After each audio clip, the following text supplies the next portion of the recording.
감사합니다. 오늘은 세월호 참사 5주기를 맞이하여서 하게 되는 추모식입니다. Welcome everyone. So today, we gathered together here to remember the tragedy of 5 years ago. So this is the 5th year of the 세월호 tragedy. 그래서 오늘 저희들이 광고를 한 것처럼 저희들이 함께 추모식을 하면서 준비한 영화로 감상을 하고, 그리고 저희들이 영화를 감상하면서 또 받게 된 영화의 소대와 또 감상과 또 여러 가지 감정들을 나누는 그런 시간도 이후에 있어야 됩니다. So from now on, we will start our memorial ceremony according to this sequence. This is the outline of today's ceremony. And then, definitely, as scheduled, we will watch together with whose name is Crossroads, which is really good docu-film made by Neil George, Professor Neil George in the film area. And then we will share our feeling and also opinions together. And then we will end up our ceremony here, and then we will move to the other building for the meal. So we prepared dinner for all the guests here. So please don't forget to join the dinner together after this ceremony. 네, 시작을 하면서 저희들이 이제 묵념을 하면서 시작을 해야 합니다. 그래서 세월호의 희생자들을 기리면서 잠깐 저희들이 인생의 시간을 갖고 다음 순서를 진행합니다. So now we will have a moment of silence. We would like to remember all the victims from that tragic accident, and then we will move forward in this ceremony. Okay? So everyone, please silence.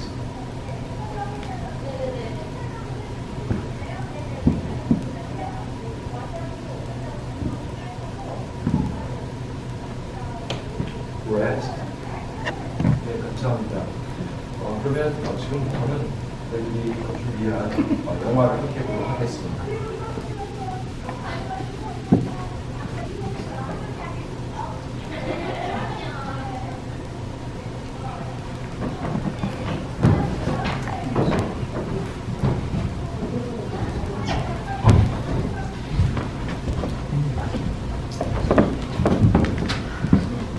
영화를 보기 전에 저희 한 10분 정도 브리프 서머리를 요약돼 지난 5년간 있었던 요약한 그 내용을 정리해 드리려고 합니다. 그래서 저희 아틀란타 세상의 그 회원이신 우리 수임님께서 여기서 잠깐 말씀해 주시겠습니다.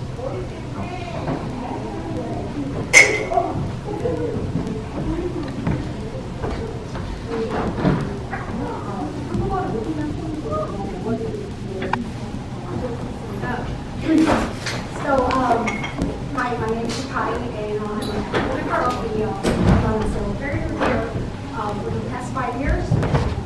And I'm sure few of us are subject matter expert in this issue and probably know a lot more than what I'm about to share today. But I believe a lot of us kind of heard about it in the international news 5 years ago, and I still haven't had a chance to catching up with it lately. And I feel like a lot of us might be wondering why this is still an issue 5 years later.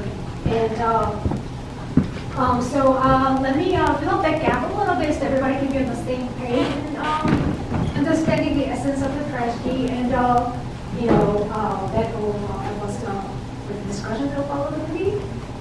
So the tragedy happened on April 16, 2014 when Seoul ferry on its overnight route from Incheon Harbor to Jeju Island all of a sudden kind of stalled and near Jeju Island, which is the southwestern tip of the Korean Peninsula here, about like 3 miles off the shore. It was not in the middle of nowhere kind of thing.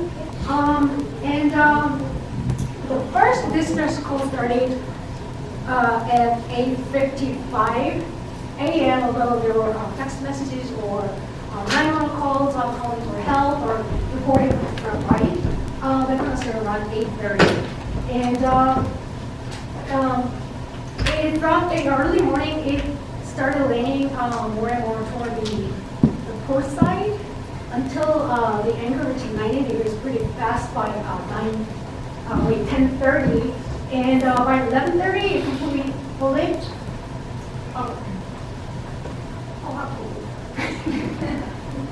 They completely flipped by 11:30. That afternoon and also whole night, we only saw the little end of the stern, which is what we call like a hull, only above the surface. And a little after midnight, sail ferry completely sank down below the surface, and it just disappeared like that in front of our own eyes until the this work was done 4 years later. I personally feel like it's kind of similar to September 11. A lot of Americans in terms of the collective memory perspective. So every year on September 11, we ask each other, what are you doing when it happened, or you just feel sad and depressed, and if there are these like scenes that you watch on live TV, like it's so painful, like you kind of try to get off your mind, and you just can't. You probably shouldn't. And just like that, a lot of Koreans watch the whole thing on live TV or streaming media that day. I still remember I couldn't take my eyes off it the whole day and even the whole week. And I have never seen anything like that in my life before. Like these people are trapped inside this big thing, and they're allowed. They're like texting messages, parents are showing, hey, my so and so just text me. They're trapped, and the water just got in up to their knees, and there's like messages like I love you, I miss you, It's just like really heartbreaking, and just like feeling helpless. You watch them gradually die in front of your own eyes in like such a massive scale. Let me go through some of the numbers here. So out of 476 passengers and crew members on board, only 172 survived. That leaves like 304 either dead or missing, which is like 299 confirmed death and 5 still missing as of today. And out of these 304, 250 were students from Talon High School. So these kids, the entire 11th grade was on a school trip to Jeju Island, and it's like 80% of that class year is wiped out from the year. All of a sudden, it's really painful, and I think that's like the part that kind of makes you guys really more sad if you think about it. There are multiple theories and experiments trying to figure out why it happened and what kind of caused the ferry to sink down. And there could be external factors, to lose regulation or whatever, and there could be a ton of things like too much carbon on board, to less of the last water at the bottom of the tank, or maybe the steering was too steep at one point, perhaps intentionally or maybe by accident. It's just a lot of theories and assumptions here, and I'm sure a lot of these need help in understanding the circumstances of the initial wreck per se, but even the fact the lot of the raw nautical data that was released by the government back then is highly questionable. It's the debate itself, which one is true or not, it's kind of like distracting in a way in terms of getting us close to the truth. And the primary issue we have been surveying, probably why we gather here every year, is why there was no rescue effort whatsoever in the very critical hours.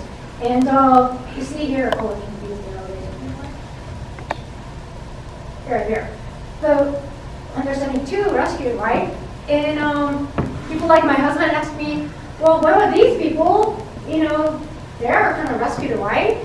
And I tell you what, these are people who didn't follow the stateroom announcement from the bridge, like everybody stayed put inside, please remain inside your room until the port announcement kind of thing. And these are people who just follow their instinct, they jump off, and they're eventually rescued by local fishermen mostly. And it's just like a lot of things don't make sense if you try to have common sense. And you know, of course, there was the Coast Guard in so many of the rescue boats and helicopters moving over the scene the whole day and even the whole week. But you know, it's like they didn't bother to enter the bridge and just to make a quick announcement that everybody get the hell out of here, it's sinking. You know, it's like it's something that anyone with common sense would have done. And they didn't bother to just like, you know, break the window glasses on their eye level, you know, and these kids were screaming from the inside for help, and you probably see that kind of thing like on the movie, I believe. So, so there's that, and here. So another major issue with Sailor is like, what's in here? What's in here is like that big that so many of like all these people in power from like different government agencies or you know different entities of society, you know, in multiple levels, like try to just like hide the truth from the public and like seriously, what's in here, right? And we're talking about Danae and her administration as a whole. Like, you know, by the way, she's in jail for other charges, but not for this one yet.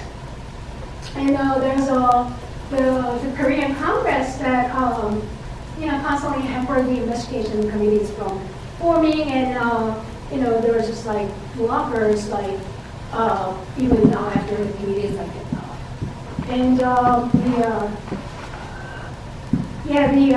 Korean intelligence agency, which is the one of the CIA here, they constantly tap on the phones of the families and you know just spying on anybody who raised questions, you know, like journalists or activists or scientists or people like you know the professors like in academia, which is like trying to say their professional opinions, and I'm pretty sure we have a couple of us are here for even like this, right? Yeah, this is pretty new. The Korean Navy, I think it was in the news like a couple of weeks ago, and it was pretty good. So it turns out they erased the important segments of the video recordings of the security cameras here and there on the cruise ship. And that includes the onboarding process the night before, and like 12 minutes right before one of the force structure checked in, like that morning, whatever it is, right? And it was just a lot of weird coincidences going on here. And there's the mainstream media who started some nonsense fake news, you know, that everybody was rescued like right after the incident happened. And I think that kind of convinced a lot of people at the beginning, including the rescue forces. And they are so kind of like created the fake news, like, or I should say like news with obvious purpose, like, you know, against the families. Like each family received $2 million, you know, per their body for as a like, you know, part of the government settlement kind of thing. You know, it's just like a complete nonsense. And they also set a tone for the rest of society that, you know, like anything related to Sailor or, you know, any investigation at force are kind of like waste or tax money kind of type of sentiment. And the big corporations. So it turns out they're the ones who funnel through the nose all these right-wing groups who are kind of coming to their own little places every Saturday and made fun of the victims and their families. And believe it or not, they're still doing this very week in the heart of Seoul when a lot of people were gathering just to, to remember this tragedy. And so it's ongoing. There's this guy, Kang Kyo-wan, who was acting president while Park was impeached. And he literally filled all the memos or documents that were created or circulated or signed the signature that day within the Blue House to be classified as like the top government secret. So that means like nobody has access to all that the next 30 years. And this guy is still like a big political figure and is a leader of that the party in question, the Communist Party. And you can't really pass any legislation without them on the table. So the tragedy might have happened 5 years ago, but this is still ongoing. And 5 years later, we still have no truth. And I think it's pretty simple. We demand to know the truth, and we think these families deserve to know why their children need to die. And we, the one of here, also stood up with the families because we also believe life should be placed first than before than anything else, like the politics or money talks or anything. I think we started out as like online communities back then when it first happened. It's like, I'm going picketing because anybody doesn't want to join. And I think we were a bunch of strangers when we first together in front of the CD center on our first protest. But we had one thing in common. We felt the pain and the sufferings of the families of the parents. Gotta do something. I personally felt like if I stayed home, just like within my comfort zone, just like enjoy my day-to-day life, as nothing happened. It'd be, me staying put inside my own stateroom, just like they told me to, just like they wanted us to, right? And I think a lot of people felt the same way. We gotta do something, an action, not just thoughts and prayers per se. So, so here we are again this year, and still demanding the truth, and still demanding all the responsible parties be held accountable for any actions they did or any actions they were negligent of. Since it sunk in the waters around Chingdo Island. We knew there was a schedule to raise the ship if the weather and tides were right. So it was perhaps destiny, or maybe irony, that it was raised so quickly after the impeachment. I think that even if Park was still in power, the likelihood is that the ferry would have been raised. But in reality, I think it showed how incompetent her administration was in getting things done. And the fact that it was raised so quickly after she was stripped of her presidency kind of sums up her time in power. The ship was raised 1,073 days after it sank, and I think we all saw a glimmer of hope for the disabled victims' families. After working on these films now for over 2 years, I think we both never expected to actually see the ferry above water this soon. So as I was driving down to Mokpo, I had many mixed feelings about actually seeing it if it turned up when I was there. We went to Mokpo on the 30th to meet with Dongsu Appa and find out how he felt seeing the ship being raised. 배를 봤을 때 글쎄 뭐라고 해야 되나 표현을 할 수가 없을 것 같아요. 그러니까 멍했다고 봐야지 더 그럴 것 같아요. 그러니까 서로를 처음 본 거잖아요, 저희 가족들은. 그러니까 더구나 이제 성장이 계속 딱 올라오는 걸 보니까 할 말이 있는 거죠. 너무 지켜보면 아마 이런 게 처음에 제가 봤던 그 심정일 것 같아요. 아무 생각 없어요. The Se월호 ferry has arrived at its final destination of Bokpo almost 3 years after it sank in waters off Korea's southwestern coast, leaving 304 people dead. The vessel will soon... I didn't expect to see the ferry arrive at Mokpo whilst I was there. As it arrived, the sense around the area was of anticipation, pain, relief, and many were just reliving the memories from that fatal day back in 2014. It had been 1,080 days since the ferry left port in Incheon, and it was now back on land. During this time, the family's reactions have rarely changed.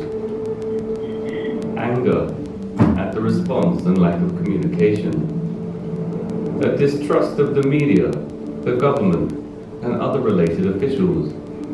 And of course, this never give up spirit that we have seen throughout our entire time filming with them to the Seoul tragedy. Not to mention the Namyong ferry disaster that happened back in 1970, as well as the many other more modern-day accidents that are still occurring to today. The responses by the government and the people have almost been the same in nearly all of these incidents. Families taken to the streets, and the government doing the bare minimum to appease them in the aftermath. We can see that throughout Korean history, a strong passion from the people surrounding such tragic events. Korea has had so many defining moments since the armistice in 1953. The suffering that people went through to develop this nation was just incredible. And the battles they had to fight in order to free themselves from dictatorships are a living testament to the strength the Korean people have shown. After the Gwangju uprising in 1980, there was a real need for change within the country. And just 7 years later, the people showed that they wanted this change through the 1987 democratic movement. The 610 democracy movement was a wave of protests occurring in June 1997, where the people of Korea took to the streets asking for direct elections and democratic changes.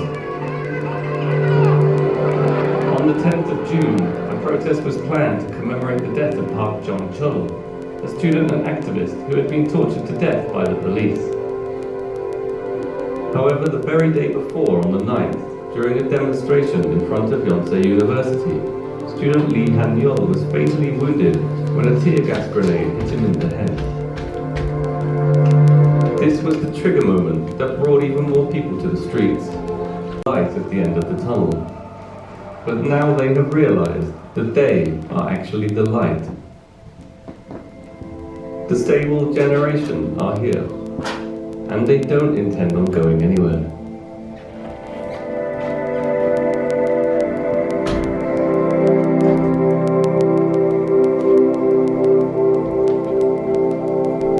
섬에 가서 앉았는데 무슨 상황인지 알 수가 없었어요. 좀 전에 무슨 일이 벌어진 건지 모든 게 너무 순식간에 일어난 일이라 조금 전까지 다 같이 밥을 먹었고 그 다음에 배가 흔들리더니 주변은 온통 나스라장으로 바뀌어서 아무도 뭘 해야 할지 몰랐어요.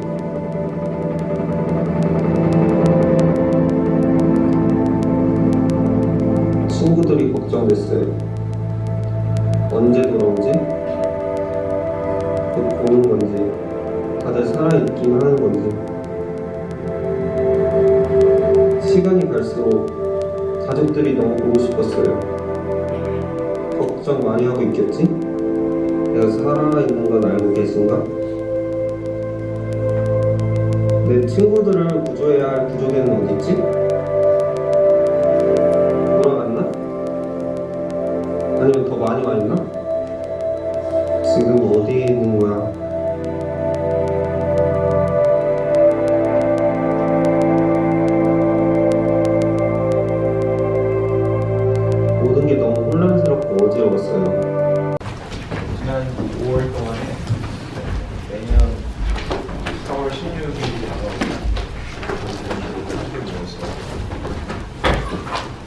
많이 아시는 대로 정권이 바뀌고 많은 것들이 바뀐 것 같지만 실제로 세월호의